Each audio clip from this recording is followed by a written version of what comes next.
आप महसूस करते हैं ऐसा है वाकई झूठ का हिस्सा जीवन से चिपक सा गया है?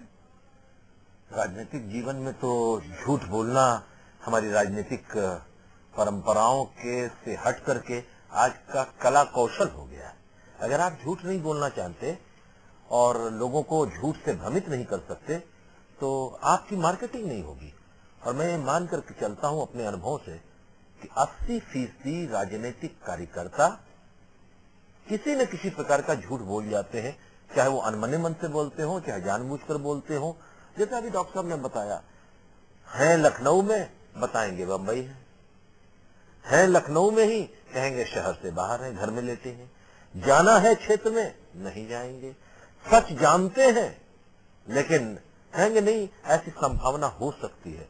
तो ये सब हमारे चरित्र का एक हिस्सा हो गया है और इसीलिए शायद हम अपने ही जाल में फंस जाते हैं और हमारे इस झूठ से समाज का नुकसान होता है।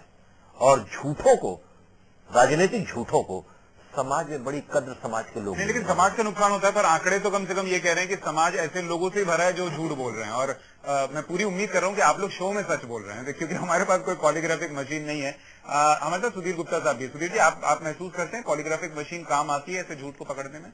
मैं इसको पहले थोड़ा बोलूंगा कि आपने शुरुआत किया कि झूठ बोले कौआ काटे। ये बात आई कहां से?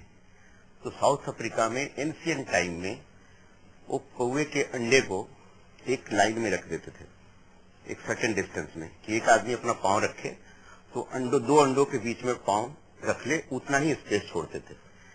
अगर किसी गिल्टी को, जिसने कोई क्राइम किया है, उसके बीच चलाया जाता था। 10 अंडे को रख दिया जाता था और उसको चलाया जाता था। अगर किसी अंडे को उसने तोड़ दिया तो उसको बोला जाता था कि ये गिल्टी है।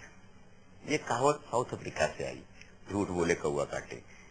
दूसरी सिस्टम ये एंशिएंट टाइम से ये चल रहा है। Very I think the literature says around 17th century.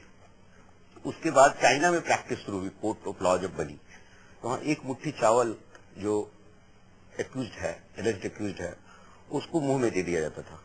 जब प्रोसिक्यूशन अपना आर्गुमेंट शुरू करता था, उसी समय उसके मुंह में दे दिया जाता था।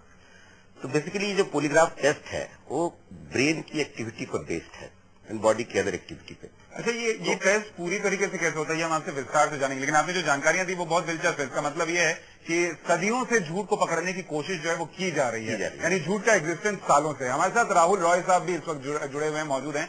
राहुल रॉय साहब, आपने क्या महसूस किया अपनी इंडस्ट्री में? क्योंकि बॉलीवुड को लेकर कई लोग ऐसा कहते हैं कि बॉलीवुड में झूठ तो बोलना ही पड़ता। अगर आप नहीं बोलेंगे कि आपके पास फिल्में हैं, आप बहुत काम कर रहे हैं, या बहुत नाम है, आपकी पिछली फिल्म भले ही कितनी बड़ी फ्लॉप रही हो लेकिन हिट है, तो आपका मार्केट नहीं चल सकता, आपको अगली फिल्में नहीं मिलेंगी।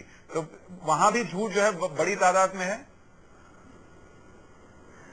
काफी बड़ी संख्या में है। और इसके एक मेन रीजन जो मैं समझता हूँ, 20 साल में इस इंडस्ट्री में रहा हूँ और इस पे किसी का दोष नहीं है, लेकिन ये हमारे दिमाग में घुसाया गया है कि अगर आपको इंडस्ट्री में चलना है तो एक मार्केटिंग स्ट्रैटेजी लेके चलना है। आप कभी अपने आप को ये नहीं कह सकते कि आप फ्लॉप हैं या आपकी मार्केट कम हो गई है। लेकिन पिछले 3-4 साल में मैंने देखना शुरू किया है कि कुछ हद तक हल्की हल्की कुछ सच्चाइयां आने लगी हैं। लोग अपने वीकनेसेस को एक्सेप्ट करने लगे, क्योंकि हमारी समाज जो है वो इन चीजों को अभी एक्सेप्ट करने लगी है। मैं ये नहीं कह रहा हूं कि सच्चाई पूरे तरीके से है, बट एक मार्केटिंग है। कुछ लोग सच बोल भी देते हैं and that is also acceptable. ये एक व्यक्तिगत तरीके या एक पर्सनल चॉइस होती है कि आप किस तरीके से अपने आप को मार्केट करना चाहते हैं। पर्सनली मैं कहता हूं कि ज्यादातर अगर आप ट्रूथफुल रहें और कहते हैं कि हाँ मैंने एक बुरी फिल्म की है या एक फिल्म मेरी चली नहीं है, this is after the release, अगर आप बोलते हैं तो उसमें कोई असर नहीं पड़ता, मतलब कि लोग आपके खिलाफ कुछ नहीं बोलते हैं। लेकिन पिक्चर के रिलीज होने से पहले आप ये जरूर देखेंगे कि most of us actors will never say कि मैंने एक बुरी पिक्चर की है या ये उस हद तक बनी नहीं या उस लेवल तक बनी नहीं जिस सोचधारा से मैंने ये पिक्चर को साइन किया। और ये सिर्फ राहुल रॉय साहब एक्टर्स के साथ नहीं है, हम नेताओं को भी सुनते हैं। हर इलेक्शन के पहले वो कहते हैं हमारी पार्टी सरकार में आ रही है।